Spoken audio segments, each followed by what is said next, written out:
Halo Sobat Kece dan Sobat 3M Channel, selamat datang di podcast episode 50 Create the Blast with Ece Podcast.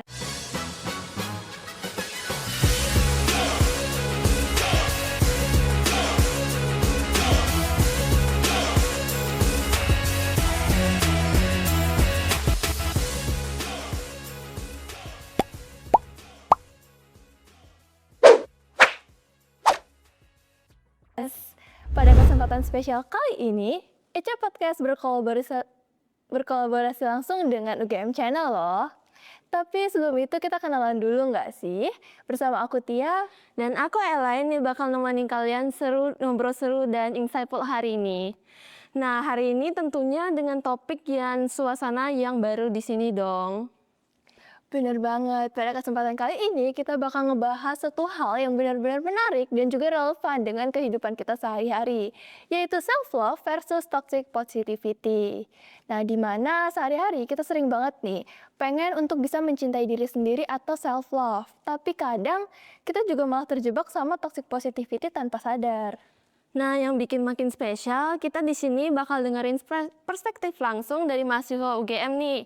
Siapa lagi yang lebih paham struggle mahasiswa? Selain mahasiswa itu sendiri nggak sih? Bener banget. Maka dari itu langsung aja kita sambut Windy Susanti. Hai semua. Nah, Windy Susanti ini adalah seorang mahasiswi jurusan psikologi UGM yang saat ini sedang menempuh semester 6-nya. Nah, selain jadi mahasiswa di UGM nih, Windy ini juga aktif dalam berorganisasi, terus juga aktif dalam kepanitiaan, dan pernah magang di UGM Channel loh guys. Kali itu. Gimana nih kabarnya? Kabarnya cukup baik ya, semester 6 ini ya pastinya semakin padat ya, semakin bertambah semester kita. Dan kesibukanku kali ya, sekarang ini aku sedang magang juga di salah satu kursus bahasa Inggris nih di Jogja, gitu. Jadi full magang deh istilahnya. Wow, jadi magangnya di kursus bahasa Inggris ya? Iya, bener. Gimana tuh boleh di-spill nggak ikut pengalaman magang di Oke, boleh banget.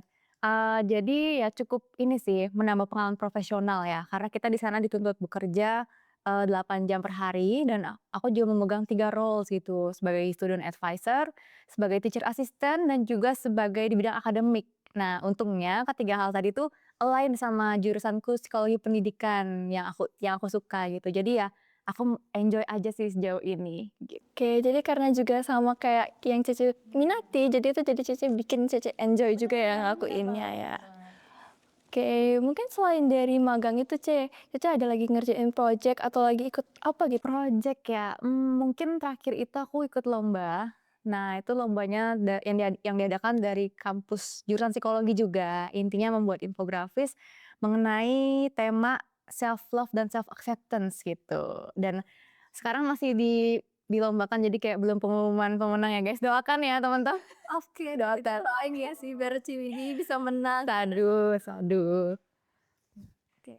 Ternyata lomba yang Ciwidi lagi ikuti sekarang ini juga sama ya sama apa yang kita bahas sekarang. Iya, temanya seputar self love dan self acceptance gitu. Kebetulan banget gak sih, Iya, topik yang sangat terkenal sih karena belakangan ini tuh emang sering dibicarakan aja ya sama kalangan mahasiswa dan Gen Z juga.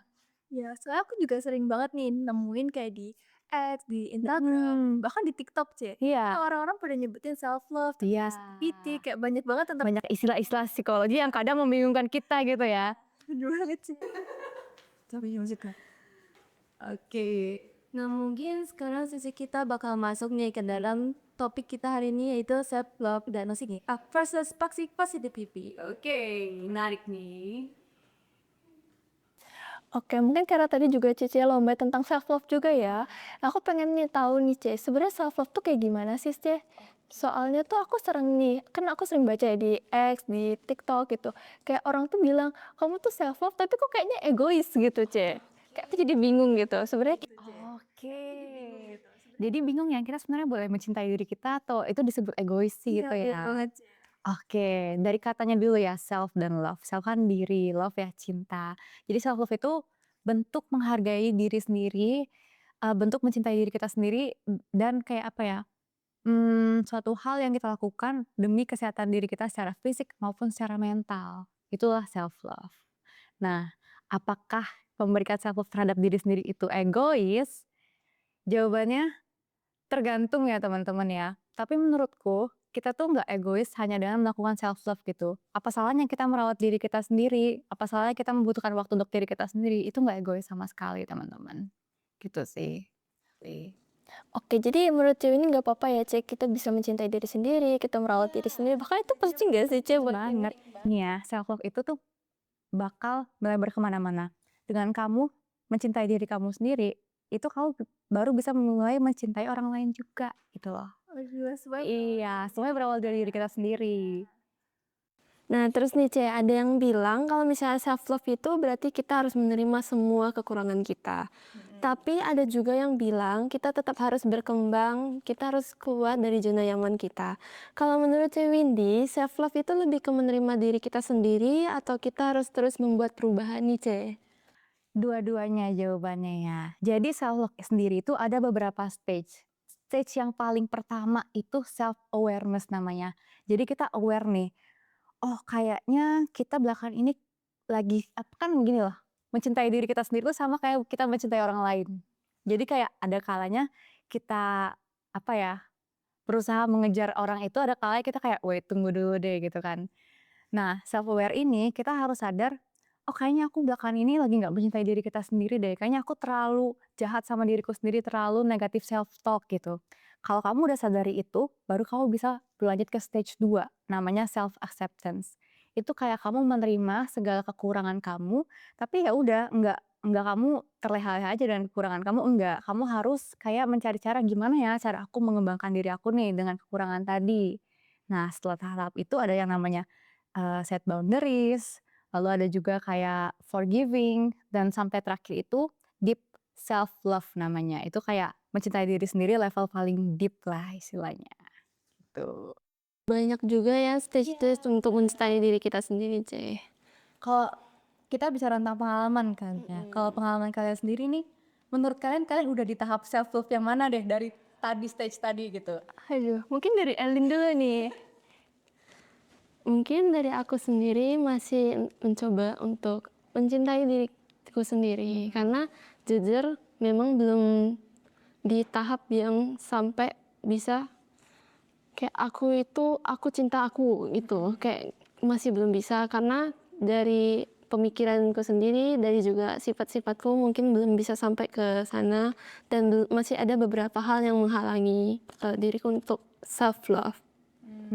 Kira-kira boleh tahu nggak hal yang menghalangi itu tuh contohnya seperti apa gitu? Mungkin kayak misalnya dari pengaruh orang lain juga, kayak mungkin kadang tuh ada orang-orang yang mereka ngomongnya itu kayak langsung ceplas-ceplos aja, cuman dia nggak memikirkan perasaan orang lain. Nah, aku itu tipenya yang menganggap perkataan mereka itu semua yang mereka katakan ke aku itu benar. Makanya Filter itu ya? iya, jadi semua yang mereka ngomongin itu langsung masuk ke hati dan di hati nggak bisa mengfilter mereka itu sebenarnya kata-katanya bercandaan atau iya, karena itu jadinya masih susah. Tapi sekarang udah coba untuk mencintai diriku sendiri.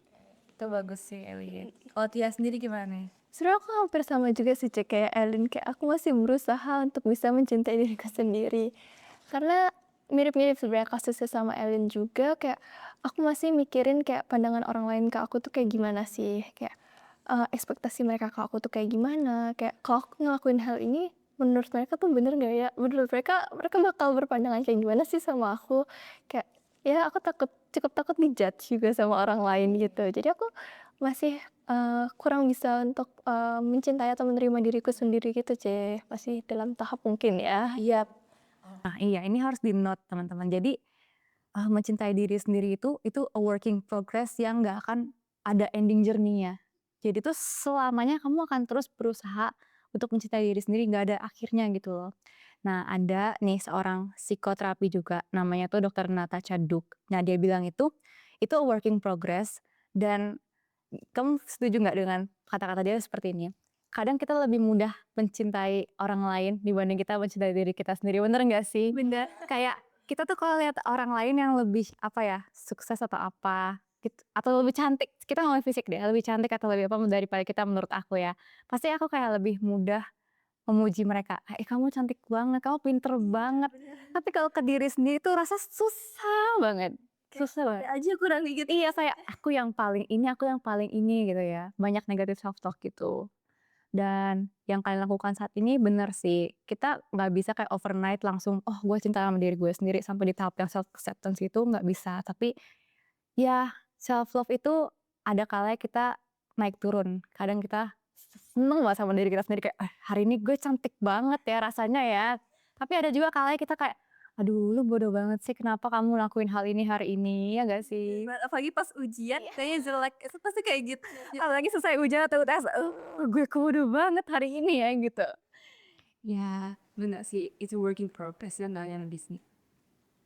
Mungkin karena Michi jalannya pengalaman kami berdua, dari Cici sendiri aja pengalamannya gak nih? Self love ya, aduh, jujur aku sama kayak kalian, sampai saat ini masih berproses. Jadi aku tuh ada sedikit cerita, waktu aku kecil itu, aku sering diejek secara fisik sama teman-teman sekolahku.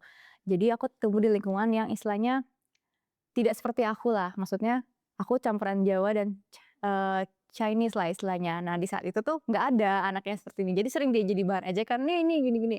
Nah, itu tuh kebawa sampai aku kelas SD. Akhirnya aku kayak selalu ke sekolah itu pakai jaket, supaya untuk menutupi appearance appearance aku gitu loh. Aku selalu bilang ke diri aku yang paling jelek di sini, aku yang paling nggak, apa ya, nggak berharga di sini. Dan itu tuh kayak susah banget buat akhirnya muncul self confidence sama self acceptance tadi. Harus kayak aku mencari orang-orang yang lebih suportif dan orang-orang yang nggak toxic yang selalu memuji aku gitu, "Win, kamu terlihat cantik loh kalau kamu kayak gini kayak gini."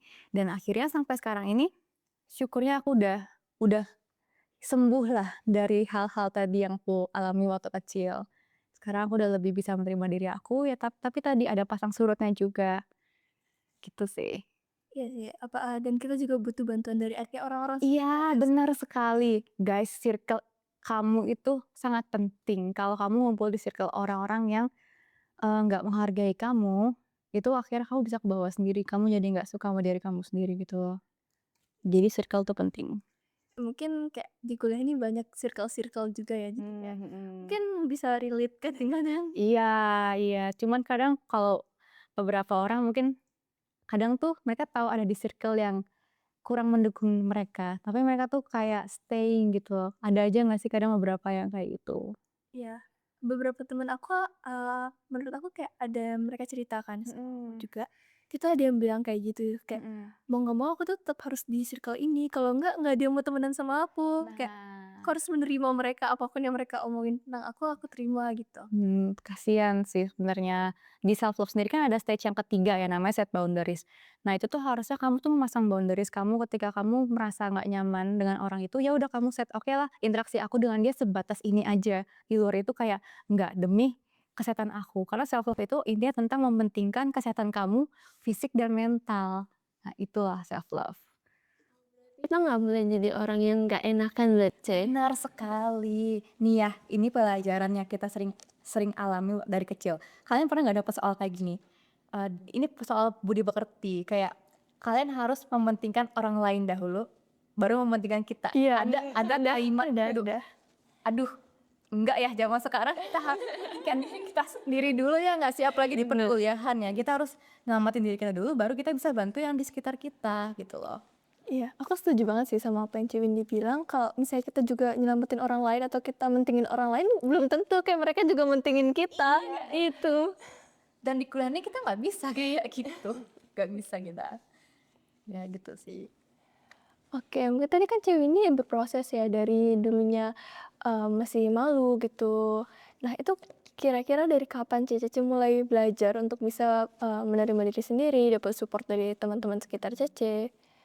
Mungkin dari aku ini sih SMP kali ya, ketika aku udah lebih aware, oh ada loh mental health gitu tuh udah ada gitu loh, aku mencari-cari dan sampai akhirnya sampai kuliahan ini kan lumayan lama ya, berapa tahun tuh. Dan ya gitu sih, pastikan kamu dikelilingi oleh keluarga dan teman yang baik aja, karena waktu itu yang membuat aku bangkit tuh paling besar tuh peran keluargaku yang selalu, "Win, kamu nggak gitu, kamu cantik luar dan dalam," istilahnya gitu, asik gitu loh. Tapi emang kok ceweknya cantik kok Cie. Gue tuh nggak perlu malu sih. Apa gitu? Aku mau terbang sekarang. Oke. Aduh, lumayan ya guys.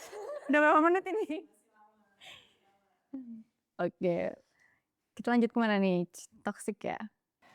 Ya, Cie, mungkin kan kalau tadi kan kita mendengar nih orang-orang di sekitar kita ngomongin buruk tentang kita, tapi kita juga kayak kayak ngerasa takut mungkin ya terhadap apa yang mereka omongin. Nah, jadi kita kayak berusaha, oh ya kayak mereka bener nih apa yang mereka omongin. Nah, itu aku sempet nih baca C, ada yang bilang namanya itu toxic positivity C.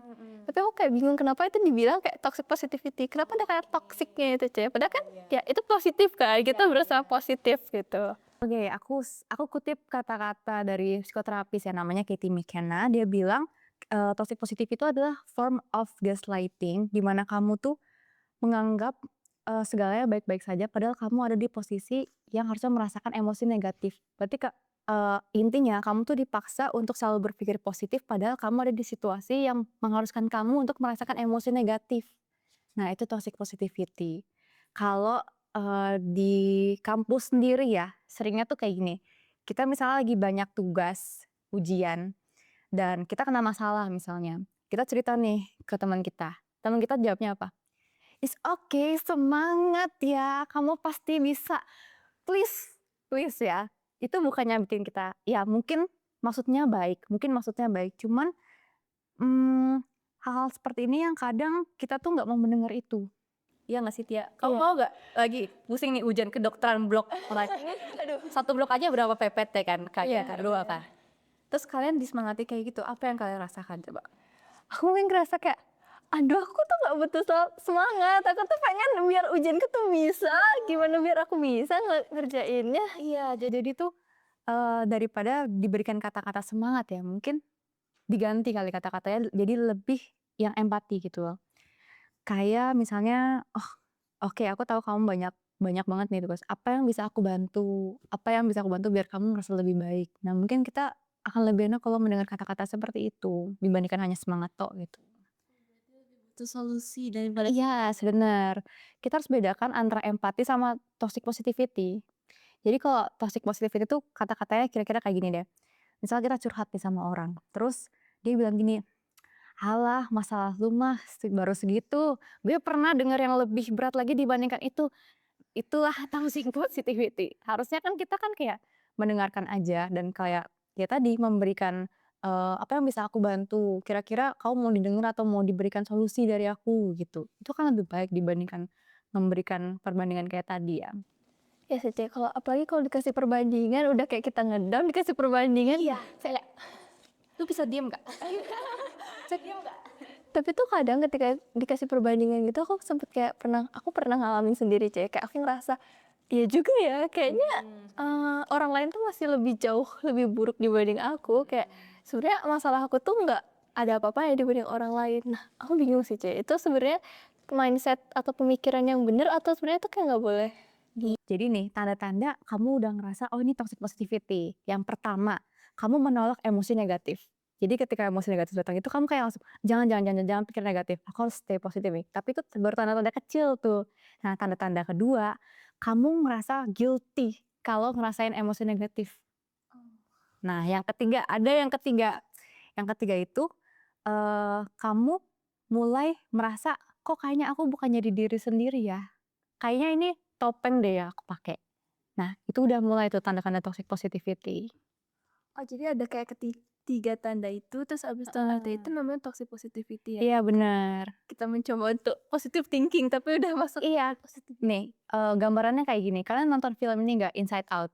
Nonton. Nah, nonton yang pertama tapi di situ tuh ada scene di ending di mana si pemeran utamanya itu kan lagi ada masalah kan. Tapi si Joy ini kayak Yang happy. yang happy, dia tuh sosok happy. Dia tuh kayak selalu ingin mengontrol si Riley ini untuk selalu happy. Tapi kan tiba-tiba ada masanya sadness tuh masuk kan. Dan Riley ngerasain langsung sedih. Tapi kita sebagai penonton, oh iya saat itu harusnya Riley tuh ngerasain sedih, bukannya senang terus. Nah di situ Joy kan akhirnya dapat pelajaran. Kalau semisal emosi senang tuh nggak selamanya baik. Justru orang yang punya emosi yang matang, itu ketika dia menerima segala jenis emosi. Jadi nggak ada ya guys emosi baik ataupun buruk. Kayak marah, jealous, cemburu, sedih, itu semua tuh emosi. Ya udah emosi aja, nggak ada yang baik, nggak ada yang positif. Manusia yang sehat itu merasakan semua emosi tadi, nggak cuman positif aja gitu loh. Gitu. Oke, jadi pokoknya intinya kita harus merasakan semua emosi kita. Iya, diterima diterima. Justru itu sebagai cue, kalau ngerasain positif negatif, tandanya kamu masih jadi manusia, gitu loh. Itu hal yang baik. Karena nggak ada manusia yang selalu senang-senang aja. Nggak ada, gitu guys. Kalau kalian sendiri ada pengalaman toksik kalau Elin ya? Nah, kalau aku sendiri, sebenarnya bukan dari perkataan orang lain, tapi dari pemikiranku sendiri. Contohnya kayak aku melihat teman-temanku itu jauh lebih bukan jauh lebih parah, tapi dia lebih susah dari aku. Jadi kayak ada sewaktu-waktu kayak mereka tuh ngomongin masalah-masalah mereka di aku, dan aku ngerasa masalah-masalah aku itu gak seberat mereka. Jadi aku jadinya nggak bakal ngeceritain masalahku ke mereka. Jadi aku menyimpan masalah itu sendiri. Jadi kayak sebenarnya itu salah kan, cuman kayak mana ya biar bisa keluar dari zona-zona. Nah, itu hal yang kurang baik juga sih Elin. Jadi dampak dari toxic positivity yang berkepanjangan itu adalah kita mengignore problem yang harusnya kita solve gitu loh. Nah, jatuhnya kayak tadi, kamu tuh problemnya masih ada tapi udah kamu lupakan aja. Tapi itu kan belum selesai kan tadi tuh. Nah, menurutku saran dari udah saran aja udah kayak psikolog ya. Kok aku oh ya guys, ini disclaimer aja, aku tuh anak psikologi tapi kayak ya hanya sepengetahuan aku aja ya teman-teman. Jadi aku bukan pakar, bukan apa sama sekali. Menurutku aku sering sih melakukan apa yang kamu lakukan. Karena aku tahu teman-temanku lagi banyak yang mereka, kerjakan atau masalah mereka jauh lebih berat. Akhirnya aku kayak memilih untuk gak cerita ke mereka. Tapi biasanya yang aku lakukan adalah aku mungkin mencari, sosok lain kali ya, yang bisa buat tempat aku bercerita. Aku biasa kayak gitu sih, Lin. Kok Tia deh, coba deh, aku mau lihat kalau dari Tia. Iya. Aduh, aku jujur aku bingung sih, karena aku kayak ya mirip-mirip sama Elin, dan mungkin kayak Cece tadi juga ya, dimana aku ngerasa kayak misalnya aku punya teman dekat dan kayak dia lagi apa ya sibuk banget nih. Nah, aku nggak mungkin ya cerita sama teman dekat aku itu. Nah, entah aku kadang nyimpen sendiri sih, kalau misalnya aku ngerasa kayak kayaknya ini aku nggak bisa deh bagi ini ke orang lain. Kayak aku merasa orang lain tuh ya antara lebih berat masalahnya dibanding aku, atau aku takut nambah-nambahin lagi. Kayak mereka tuh kelihatannya udah happy, kalau aku nambahin masalahku kayak nanti mereka jadi sedih deh, bukannya makin happy gitu. Gimana ya sarannya ya? Soalnya aku juga seperti kalian sih, tapi ya itu tadi, biasa aku tuh, kalau itu masalah yang masih bisa aku selesaikan sendiri, aku coba selesaikan sendiri. Tapi kalau itu sampai mengganggu keseharian aku nih, kayak udah lama tapi kayak tetap mengganggu ya, aku kadang mencari Eee, mentor atau orang yang bahkan udah kenal sama aku gitu loh. Karena mungkin mereka pendapatnya nggak akan bias dan lebih, apa ya, lebih bisa berpikir dengan jernih. Biasa aku cerita ke mereka gitu. Itu kayak sesi konseling gitu ya, Iya, psikolog. iya benar, benar banget. Iya, aku kemarin tuh lagi pusing masalah karir kan. Nah, aku sendiri tuh di psikologi tuh ada konselor karir dari psikologi UGM sendiri. Nah, aku pakai wadah-wadah seperti itu sih untuk menceritakan sesuatu yang nggak bisa aku ceritakan ke teman-temanku atau ke keluargaku, gitu. Cari tempatnya itu loh, wadahnya itu. Mungkin sarannya bisa banget dicoba. Karena di Emang Mandiri tuh kita juga punya yang kayak konseling psikologi gitu Oh sih. iya, Ya, dan itu tuh kayak nggak cuma psikolog, tapi mhm. juga ada yang teman-teman sebaya kita. Oh iya peer counselor ya, ya itu bagus sih. Itu harus dicoba teman-teman kalau ada di fakultasnya masing-masing ya. Nah, mungkin nih kita balik lagi ke topik toxic positivity. Nah, dari Cece sendiri ada nggak sih pengalaman Cece ngalamin toxic positivity itu? Pastinya ada ya. Yang pertama tadi tuh yang pas di dunia kampus tuh lagi ininya dikasih semangat itu yang pertama. Nah yang kedua ini yang aku ngerasain banget, aku tuh waktu itu pernah cerita ke seseorang tentang masalah keluargaku yang cukup berat lah di rumahku. Nah feedback dari dia tuh dia bilang gini, "Kamu tahu nggak sih masalah kamu itu cuman separuhnya dari apa yang terjadi sama hidup aku." Dan kamu tahu gak sih rasanya curhat terus dibalas dengan hal kayak gitu kan langsung kayak, aduh gimana ya, apakah aku harus lanjutin ceritaku apa enggak gitu. Jadi toxic positivity itu eh kerasa ini toxic tuh kayak gini, ketika kamu dikasih nasihat tapi rasanya tuh kayak mengejek gitu. Nah itulah toxic positivity. Itu yang pernah aku rasain. Dan kita hubungin sedikit ya antara toxic positivity sama self love tadi. Nah, toxic positivity itu menghalangi kita untuk cinta pada diri kita sendiri. Karena self love sendiri itu kan menerima kita, kelebihan kita maupun kekurangan kita. Nah, toxic positivity itu kan emosi negatif. Harusnya ketika itu terjadi sama diri kita, ya harusnya kita menerima, bukannya kita menahan. Karena kan ya tadi self love tadi menerima kekurangan maupun kelebihan kita. Nah, jadi hubungan antara keduanya sebenarnya seperti itu. Oke, tapi aku masih ngerasa agak susah sih, kayak mungkin ya karena belum praktek atau masih menunggu ya. Baru teorinya sih gampang ya, prakteknya Prakteknya pasti kayak susah juga nggak sih? ya benar. Kayak gimana cara kita biar bisa menerima emosi negatif itu, apalagi kan ya ekspektasi orang kita nggak bisa ngatur ya. Apa mereka mau dari kita, apa yang mereka pikirin tentang kita, omongan mereka makanya yang tadi jadi kayak buat kita mikir kayak, "Aduh kok kayak gini?" Gitu. Itu kan Iya. kita nggak bisa, Benar. apa ya, atur semua itu ya. Nah, tapi di sisi lain kita pengen nih bisa untuk mulai self love, Self love. cinta diri sendiri itu. Jadi gimana caranya biar itu bisa ya, Ci? Balik lagi ke pertanyaan awal nih. Ini adalah a working progress yang gak ada habisnya. Jadi di stage manapun kalian, ya udah nggak apa-apa, pelan-pelan gitu loh. Oke, pertama-tama kita kalau dengar komentar dari orang tentang kita langsung sakit gitu. Itu nggak apa-apa. Namanya juga proses ya kan. Nah, balik lagi ke tadi. Yang pertama, aware dulu. Aware nih kayaknya tingkat self aku tuh seperti ini. Yang kedua, mencoba untuk accept, menerima oke kekuranganku ini, kelebihanku ini, aku terima. Yang ketiga, set boundaries. Orang-orang istilahnya kalimat-kalimat toksik yang membuat kamu nggak mencintai diri kamu sendiri, mulai kamu batasi gitu loh. Mulailah cari lingkungan yang suportif untuk kamu. Baru berikutnya forgive. Forgive itu memaafkan. Memaafkan mereka-mereka ini yang tadi ngomong negatif lah tentang kamu. Kita coba maafkan mereka. Lalu berikutnya ke tahap ya tadi deep self love itu. Cukup panjang tapi pelan-pelan dan itu pasti nggak mungkin kalau udah tahap ini pasti langsung ke tahap ini enggak. Pasti itu maju mundur antara beberapa tahap itu dan itu wajar, it's okay. Kita manusia kok. It's okay. Gitu ya.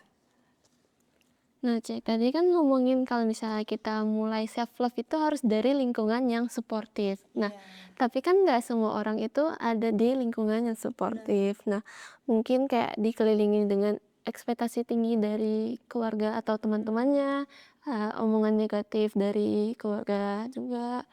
Nah, mungkin gimana caranya agar mereka-mereka yang berada di lingkungan yang kurang suportif terhadap diri mereka itu bisa self love tanpa terpengaruhi sama hal-hal negatif yang ada di sekitar mereka. Oke, lagi-lagi sadari teman-teman. Misalnya kamu sadari udah ada di lingkungan yang negatif, ya kamu apa ya, semua itu balik ke diri kita menurut aku ya. Emang prosesnya nggak mudah, pasti sulit. Mencari lingkungan yang sesuai dengan diri kita tuh sulit banget.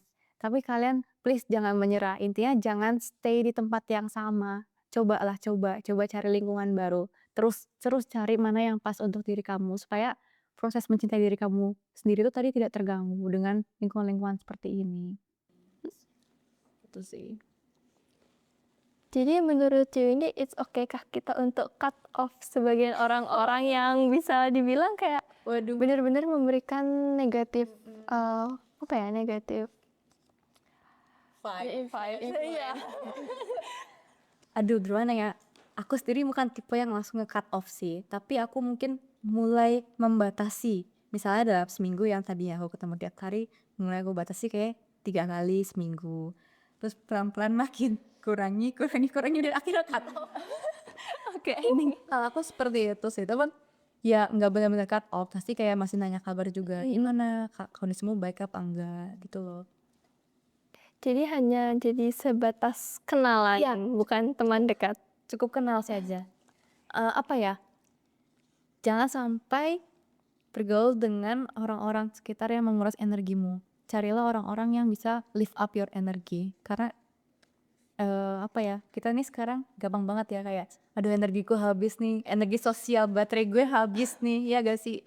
Jadi kayak, ya itu, cari lingkungan yang support dengan diri kalian, yang cocok di diri kalian. Be yourself aja sih.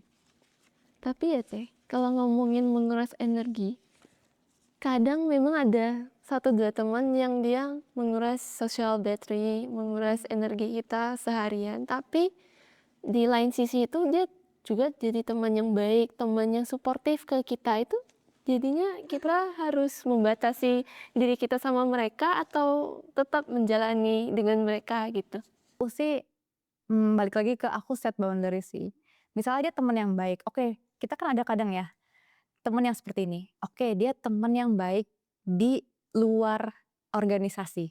Tapi kalau organisasi sama dia, kayaknya gue nggak bisa nih. Kayak gue bakal nge-clash nih sama nih orang nih.